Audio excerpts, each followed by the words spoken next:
Good day everyone. So, this is my first project proposal po para sa prototype namin sa technopreneurship and para na rin po sa requirement ng Mirror Workshop 2. So, play ko po yung video, then I'll explain po parts by parts. Pwede na rin pong yung beneficial din po nila later po. So, play po natin yung video. Para lang pala magkaroon kayo ng idea kung para saan ba tong project na pinapanood po natin is sa project po ito is gagawa po siya ng solar powered na power bank na DIY. So yan, nag-install po siya ng USB PCB po. Then nag-connect siya, meron po siyang storage box na paglalagyan nito. Then nag-connect po siya ng apat na 18650 battery kung saan susuplayan itong mga battery nito i-charge. 18650 rechargeable battery to, no?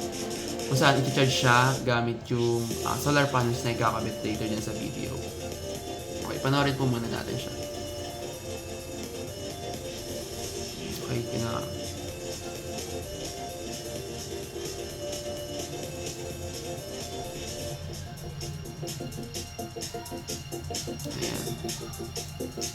So, nilagay niya na po sa storage box na.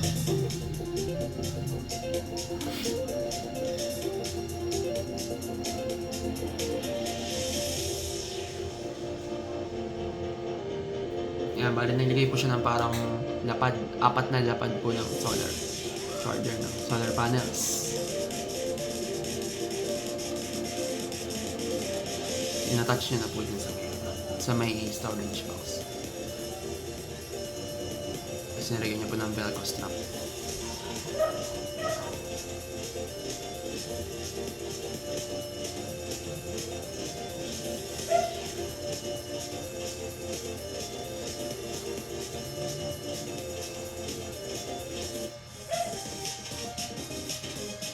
Ayan, so pinaiba niya na rin po na nag-charge talaga pag nalasin natin ng araw. Okay, so post na po muna natin yung video. So, sige pa, ito po. So, makikita po dyan sa video na makakapag-charge na po yung power bank, DIY power bank. Basta nakatapat po siya sa araw. So, ba't ko ba napili itong video na ito? Yung video na ito is super simple niya lang po gawin, super basic lang po niyang gawin. Kahit pa po mag-isa lamang po na tao. Pero, hindi po ito yung parang project na gusto ko po mismong gawin. Parang, lang po siya, idea lang po sa world po ng solar energy. So, dito po sa video is sa sa paraan na yon is nagawa niyang i-charge yung cellphone.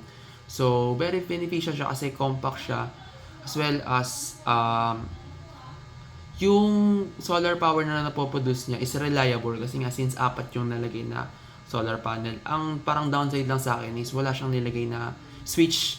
Not particularly sure kung yung board na in-attach niya po yan, yung USB board is meron na po siyang integrated switch na naka-attach po doon. Pero if meron, since meron naman pong charging